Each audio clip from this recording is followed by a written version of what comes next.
4 ದಿನ 4 ರಾಬರಿ ಕಾಕಿ ಮರ್ಯಾದೆ ಹರಾಜಾಗಿ ಹೋಗಿದೆ. ಕರ್ನಾಟಕದಲ್ಲಿ ಕಾನೂನು ಸುವ್ಯವಸ್ಥೆ ಸಂಪೂರ್ಣವಾಗಿ ಹದಗೆಟ್ಟಿದೆ ಅಂತ ನಾವೆಲ್ಲ ಜನ ಮಾತಾಡೋ ಪರಿಸ್ಥಿತಿ ಎದುರಾಗಿದೆ. 4 ದಿನ 4 ರಾಬರಿ ಎಲ್ಲೆಲ್ಲೇನೇನಾಯ್ತು ಅನ್ನೋದ್ರ ಮಾಹಿತಿಯನ್ನ ನಿಮ್ಮ ಮುಂದೆ ಇಡ್ತಾ ಇದೀವಿ. ದಿನಕ್ಕೊಂದು ಲೂಟಿ ಏನು ಮಾಡ್ತಿದ್ದಾರೆ ಪೊಲೀಸರು? ರಾಬರಿ ರಾಜ್ಯವಾಗ್ತಾ ಇದೆಯಾ ಕರ್ನಾಟಕ ಅನ್ನೋದು ಪ್ರಶ್ನೆ. ಡಕಾಯಿತರು ಜಾಲಿಯಲ್ಲಿದ್ದಾರೆ, ಪೊಲೀಸರು ಖಾಲಿಯಾಗಿದ್ದಾರೆ. ಇನ್ನಾದ್ರೂ ನಿದ್ರೆಯಿಂದ ಏಳುತ್ತಾ ಗೃಹ ಇಲಾಖೆ ಅನ್ನೋದು ಪ್ರಶ್ನೆ ಆಗ್ತಾ ಇದೆ. ಎದ್ದೇಳು ಪರಮೇಶ್ವರ್ ಅಂತ ಕರ್ನಾಟಕದ ಜನ ಹೇಳ್ತಿದ್ದಾರೆ. ಡಕಾಯಿತರ ಸುಳಿವೇ ಇಲ್ಲ, ಕಾಕಿ ಫುಲ್ ಕಂಗಾಲಾಗ್ಬಿಟ್ಟಿದೆ. 4 ದಿನ 4 ರಾಬರಿ, ಹಾಡ ಹಗಲೇ ಬರ್ತಾರೆ, ಬ್ಯಾಂಕಿಂಗ್ ನುಗ್ತಾರೆ, 12 ಕೋಟಿ ದರೋಡೆ ಆಗುತ್ತೆ. ಇನ್ನೊಂದ್ ಕಡೆ ಬೀದರ್ನಲ್ಲಿ ಸಿಬ್ಬಂದಿಯ ನೆತ್ತರು ಹರಿಯುತ್ತೆ, ಹಾಡ ಹಗಲೇ 93 ಲಕ್ಷ ದರೋಡೆ ಆಗುತ್ತೆ. ಇವತ್ತು ಮೈಸೂರಿನ ಸರದಿ. ಮೈಸೂರಲ್ಲಿ ಹಾಡ ಹಗಲೇ ವಾಹನ ಅಡ್ಡಗಟ್ಟಿ ದೋಚ್ಕೊಂಡು ಹೋಗ್ತಾರೆ ಡಕಾಯಿತರು. ಅಂದ್ರೆ ಏನಾಗ್ತಾ ಇದೆ ರಾಜ್ಯದಲ್ಲಿ ಅನ್ನೋದನ್ನ ಜನಸಾಮಾನ್ಯರು ಪ್ರಶ್ನೆ ಮಾಡ್ತಿದ್ದಾರೆ.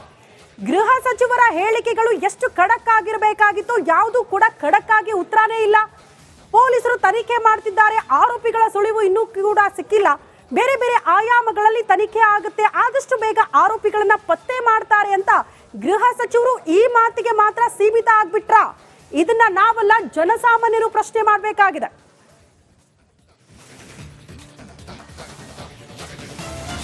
ನಾಲ್ಕು ದಿನ 4 ರಾಬರಿ ಕಾಕಿ ಮರ್ಯಾದೆ ಹರಾಜಾಗಿ ಹೋಗಿದೆ. ಕರ್ನಾಟಕದಲ್ಲಿ ಕಾನೂನು ಸುವ್ಯವಸ್ಥೆ ಸಂಪೂರ್ಣವಾಗಿ ಹದಗೆಟ್ಟಿದೆ ಅಂತ ನಾವೆಲ್ಲ ಜನ ಮಾತಾಡೋ ಪರಿಸ್ಥಿತಿ ಎದುರಾಗಿದೆ. 4 ದಿನ 4 ರಾಬರಿ ಎಲ್ಲೆಲ್ಲೇನೇನಾಯ್ತು ಅನ್ನೋದ್ರ ಮಾಹಿತಿಯನ್ನ ನಿಮ್ಮ ಮುಂದೆ ಇಡ್ತಾ ಇದೀವಿ. ದಿನಕ್ಕೊಂದು ಲೂಟಿ ಏನು ಮಾಡ್ತಿದ್ದಾರೆ ಪೊಲೀಸರು? ರಾಬರಿ ರಾಜ್ಯವಾಗ್ತಾ ಇದೆಯಾ ಕರ್ನಾಟಕ ಅನ್ನೋದು ಪ್ರಶ್ನೆ. ಡಕಾಯಿತರು ಜಾಲಿಯಲ್ಲಿದ್ದಾರೆ, ಪೊಲೀಸರು ಖಾಲಿಯಾಗಿದ್ದಾರೆ. ಇನ್ನಾದ್ರೂ ನಿದ್ರೆಯಿಂದ ಏಳುತ್ತಾ ಗೃಹ ಇಲಾಖೆ ಅನ್ನೋದು ಪ್ರಶ್ನೆ ಆಗ್ತಾ ಇದೆ. ಎದ್ದೇಳು ಪರಮೇಶ್ವರ್ ಅಂತ ಕರ್ನಾಟಕದ ಜನ ಹೇಳ್ತಿದ್ದಾರೆ. ಡಕಾಯಿತರ ಸುಳಿವೇ ಇಲ್ಲ, ಕಾಕಿ ಫುಲ್ ಕಂಗಾಲಾಗ್ಬಿಟ್ಟಿದೆ. 4 ದಿನ 4 ರಾಬರಿ, ಹಾಡ ಹಗಲೇ ಬರ್ತಾರೆ, ಬ್ಯಾಂಕಿಂಗ್ ನುಗ್ತಾರೆ, 12 ಕೋಟಿ ದರೋಡೆ ಆಗುತ್ತೆ. ಇನ್ನೊಂದ್ ಕಡೆ ಬೀದರ್ನಲ್ಲಿ ಸಿಬ್ಬಂದಿಯ ನೆತ್ತರು ಹರಿಯುತ್ತೆ, ಹಾಡ ಹಗಲೇ 93 ಲಕ್ಷ ದರೋಡೆ ಆಗುತ್ತೆ. ಇವತ್ತು ಮೈಸೂರಿನ ಸರದಿ. ಮೈಸೂರಲ್ಲಿ ಹಾಡ ಹಗಲೇ ವಾಹನ ಅಡ್ಡಗಟ್ಟಿ ದೋಚ್ಕೊಂಡು ಹೋಗ್ತಾರೆ ಡಕಾಯಿತರು. ಅಂದ್ರೆ ಏನಾಗ್ತಾ ಇದೆ ರಾಜ್ಯದಲ್ಲಿ ಅನ್ನೋದನ್ನ ಜನಸಾಮಾನ್ಯರು ಪ್ರಶ್ನೆ ಮಾಡ್ತಿದ್ದಾರೆ. ಗೃಹ ಸಚಿವರ ಹೇಳಿಕೆಗಳು ಎಷ್ಟು ಖಡಕ್ ಆಗಿರಬೇಕಾಗಿತ್ತು, ಯಾವುದು ಕೂಡ ಖಡಕ್ ಆಗಿ ಉತ್ತರನೇ ಇಲ್ಲ. ಪೊಲೀಸರು ತನಿಖೆ ಮಾಡ್ತಿದ್ದಾರೆ, ಆರೋಪಿಗಳ ಸುಳಿವು ಇನ್ನೂ ಕೂಡ ಸಿಕ್ಕಿಲ್ಲ. ಬೇರೆ ಬೇರೆ ಆಯಾಮಗಳಲ್ಲಿ ತನಿಖೆ ಆಗುತ್ತೆ, ಆದಷ್ಟು ಬೇಗ ಆರೋಪಿಗಳನ್ನ ಪತ್ತೆ ಮಾಡ್ತಾರೆ ಅಂತ ಗೃಹ ಸಚಿವರು ಈ ಮಾತಿಗೆ ಮಾತ್ರ ಸೀಮಿತ ಆಗ್ಬಿಟ್ರಾ? ಇದನ್ನ ನಾವೆಲ್ಲ ಜನಸಾಮಾನ್ಯರು ಪ್ರಶ್ನೆ ಮಾಡಬೇಕಾಗಿದೆ.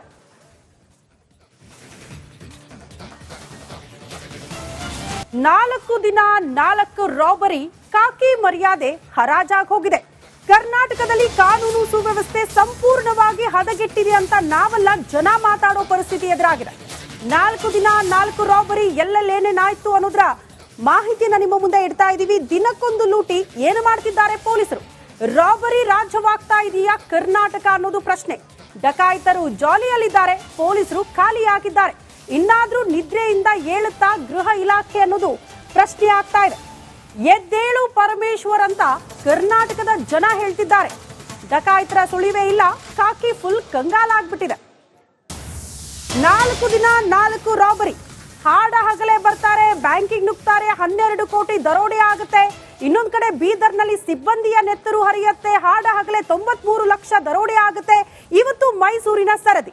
ಮೈಸೂರಲ್ಲಿ ಹಾಡ ಹಗಲೇ ವಾಹನ ಅಡ್ಡಗಟ್ಟಿ ದೋಚ್ಕೊಂಡು ಹೋಗ್ತಾರೆ ಡಕಾಯಿತರು. ಅಂದ್ರೆ ಏನಾಗ್ತಾ ಇದೆ ರಾಜ್ಯದಲ್ಲಿ ಅನ್ನೋದನ್ನ ಜನಸಾಮಾನ್ಯರು ಪ್ರಶ್ನೆ ಮಾಡ್ತಿದ್ದಾರೆ.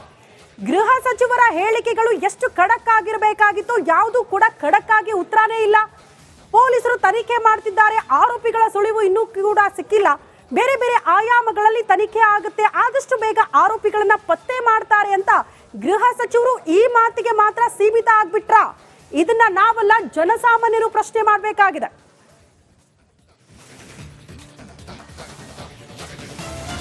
ನಾಲ್ಕು ದಿನ 4 ರಾಬರಿ ಕಾಕಿ ಮರ್ಯಾದೆ ಹರಾಜಾಗಿ ಹೋಗಿದೆ. ಕರ್ನಾಟಕದಲ್ಲಿ ಕಾನೂನು ಸುವ್ಯವಸ್ಥೆ ಸಂಪೂರ್ಣವಾಗಿ ಹದಗೆಟ್ಟಿದೆ ಅಂತ ನಾವೆಲ್ಲ ಜನ ಮಾತಾಡೋ ಪರಿಸ್ಥಿತಿ ಎದುರಾಗಿದೆ. 4 ದಿನ 4 ರಾಬರಿ ಎಲ್ಲೆಲ್ಲೇನೇನಾಯ್ತು ಅನ್ನೋದ್ರ ಮಾಹಿತಿಯನ್ನ ನಿಮ್ಮ ಮುಂದೆ ಇಡ್ತಾ ಇದೀವಿ. ದಿನಕ್ಕೊಂದು ಲೂಟಿ ಏನು ಮಾಡ್ತಿದ್ದಾರೆ ಪೊಲೀಸರು? ರಾಬರಿ ರಾಜ್ಯವಾಗ್ತಾ ಇದೆಯಾ ಕರ್ನಾಟಕ ಅನ್ನೋದು ಪ್ರಶ್ನೆ. ಡಕಾಯಿತರು ಜಾಲಿಯಲ್ಲಿದ್ದಾರೆ, ಪೊಲೀಸರು ಖಾಲಿಯಾಗಿದ್ದಾರೆ. ಇನ್ನಾದ್ರೂ ನಿದ್ರೆಯಿಂದ ಏಳುತ್ತಾ ಗೃಹ ಇಲಾಖೆ ಅನ್ನೋದು ಪ್ರಶ್ನೆ ಆಗ್ತಾ ಇದೆ. ಎದ್ದೇಳು ಪರಮೇಶ್ವರ್ ಅಂತ ಕರ್ನಾಟಕದ ಜನ ಹೇಳ್ತಿದ್ದಾರೆ.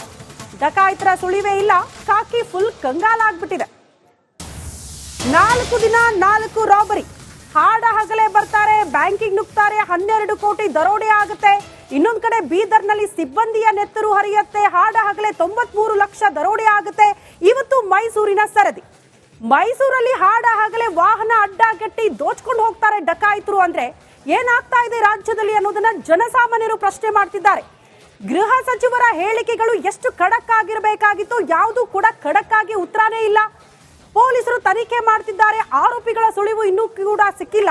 ಬೇರೆ ಬೇರೆ ಆಯಾಮಗಳಲ್ಲಿ ತನಿಖೆ ಆಗುತ್ತೆ, ಆದಷ್ಟು ಬೇಗ ಆರೋಪಿಗಳನ್ನ ಪತ್ತೆ ಮಾಡ್ತಾರೆ ಅಂತ ಗೃಹ ಸಚಿವರು ಈ ಮಾತಿಗೆ ಮಾತ್ರ ಸೀಮಿತ ಆಗ್ಬಿಟ್ರಾ? ಇದನ್ನ ನಾವೆಲ್ಲ ಜನಸಾಮಾನ್ಯರು ಪ್ರಶ್ನೆ ಮಾಡಬೇಕಾಗಿದೆ.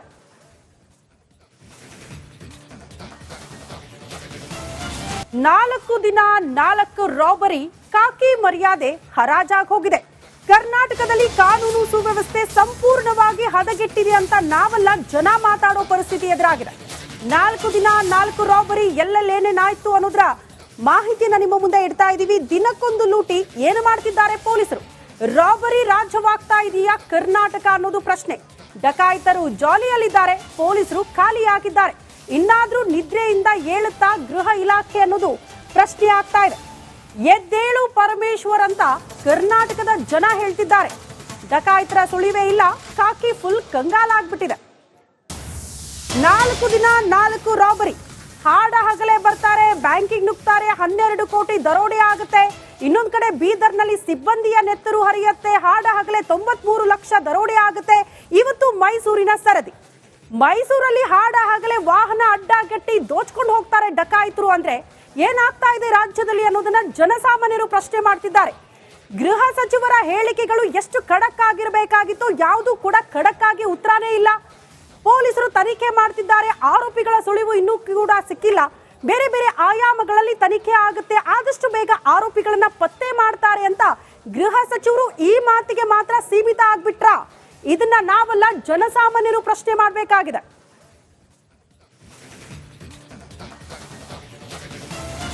ನಾಲ್ಕು ದಿನ 4 ರಾಬರಿ, ಕಾಕಿ ಮರ್ಯಾದೆ ಹರಾಜಾಗಿ ಹೋಗಿದೆ. ಕರ್ನಾಟಕದಲ್ಲಿ ಕಾನೂನು ಸುವ್ಯವಸ್ಥೆ ಸಂಪೂರ್ಣವಾಗಿ ಹದಗೆಟ್ಟಿದೆ ಅಂತ ನಾವೆಲ್ಲ ಜನ ಮಾತಾಡೋ ಪರಿಸ್ಥಿತಿ ಎದುರಾಗಿದೆ. 4 ದಿನ 4 ರಾಬರಿ, ಎಲ್ಲೆಲ್ಲೇನೇನಾಯ್ತು ಅನ್ನೋದ್ರ ಮಾಹಿತಿಯನ್ನ ನಿಮ್ಮ ಮುಂದೆ ಇಡ್ತಾ ಇದೀವಿ. ದಿನಕ್ಕೊಂದು ಲೂಟಿ, ಏನು ಮಾಡ್ತಿದ್ದಾರೆ ಪೊಲೀಸರು? ರಾಬರಿ ರಾಜ್ಯವಾಗ್ತಾ ಇದೆಯಾ ಕರ್ನಾಟಕ ಅನ್ನೋದು ಪ್ರಶ್ನೆ. ಡಕಾಯಿತರು ಜಾಲಿಯಲ್ಲಿದ್ದಾರೆ, ಪೊಲೀಸರು ಖಾಲಿಯಾಗಿದ್ದಾರೆ. ಇನ್ನಾದ್ರೂ ನಿದ್ರೆಯಿಂದ ಏಳುತ್ತಾ ಗೃಹ ಇಲಾಖೆ ಅನ್ನೋದು ಪ್ರಶ್ನೆ ಆಗ್ತಾ ಇದೆ. ಎದ್ದೇಳು ಪರಮೇಶ್ವರ್ ಅಂತ ಕರ್ನಾಟಕದ ಜನ ಹೇಳ್ತಿದ್ದಾರೆ. ಡಕಾಯಿತರ ಸುಳಿವೇ ಇಲ್ಲ, ಕಾಕಿ ಫುಲ್ ಕಂಗಾಲಾಗ್ಬಿಟ್ಟಿದೆ. 4 ದಿನ 4 ರಾಬರಿ, ಹಾಡ ಹಗಲೇ ಬರ್ತಾರೆ, ಬ್ಯಾಂಕಿಂಗ್ ನುಗ್ತಾರೆ, 12 ಕೋಟಿ ದರೋಡೆ ಆಗುತ್ತೆ.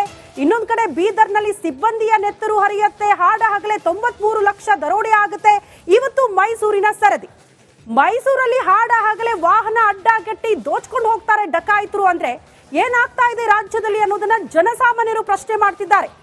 ಗೃಹ ಸಚಿವರ ಹೇಳಿಕೆಗಳು ಎಷ್ಟು ಖಡಕ್ ಆಗಿರಬೇಕಾಗಿತ್ತು, ಯಾವುದು ಕೂಡ ಖಡಕ್ ಆಗಿ ಉತ್ತರನೇ ಇಲ್ಲ. ಪೊಲೀಸರು ತನಿಖೆ ಮಾಡ್ತಿದ್ದಾರೆ, ಆರೋಪಿಗಳ ಸುಳಿವು ಇನ್ನೂ ಕೂಡ ಸಿಕ್ಕಿಲ್ಲ. ಬೇರೆ ಬೇರೆ ಆಯಾಮಗಳಲ್ಲಿ ತನಿಖೆ ಆಗುತ್ತೆ, ಆದಷ್ಟು ಬೇಗ ಆರೋಪಿಗಳನ್ನ ಪತ್ತೆ ಮಾಡ್ತಾರೆ ಅಂತ ಗೃಹ ಸಚಿವರು ಈ ಮಾತಿಗೆ ಮಾತ್ರ ಸೀಮಿತ ಆಗ್ಬಿಟ್ರಾ? ಇದನ್ನ ನಾವೆಲ್ಲ ಜನಸಾಮಾನ್ಯರು ಪ್ರಶ್ನೆ ಮಾಡಬೇಕಾಗಿದೆ.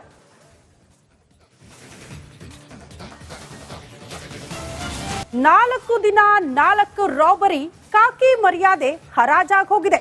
ಕರ್ನಾಟಕದಲ್ಲಿ ಕಾನೂನು ಸುವ್ಯವಸ್ಥೆ ಸಂಪೂರ್ಣವಾಗಿ ಹದಗೆಟ್ಟಿದೆ ಅಂತ ನಾವೆಲ್ಲ ಜನ ಮಾತಾಡೋ ಪರಿಸ್ಥಿತಿ ಎದುರಾಗಿದೆ.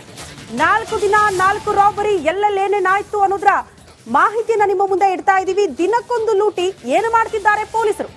ರಾಬರಿ ರಾಜ್ಯವಾಗ್ತಾ ಇದೆಯಾ ಕರ್ನಾಟಕ ಅನ್ನೋದು ಪ್ರಶ್ನೆ. ಡಕಾಯಿತರು ಜಾಲಿಯಲ್ಲಿದ್ದಾರೆ, ಪೊಲೀಸರು ಖಾಲಿಯಾಗಿದ್ದಾರೆ. ಇನ್ನಾದ್ರೂ ನಿದ್ರೆಯಿಂದ ಏಳುತ್ತಾ ಗೃಹ ಇಲಾಖೆ ಅನ್ನೋದು ಪ್ರಶ್ನೆ ಆಗ್ತಾ ಇದೆ. ಎದ್ದೇಳು ಪರಮೇಶ್ವರ್ ಅಂತ ಕರ್ನಾಟಕದ ಜನ ಹೇಳ್ತಿದ್ದಾರೆ.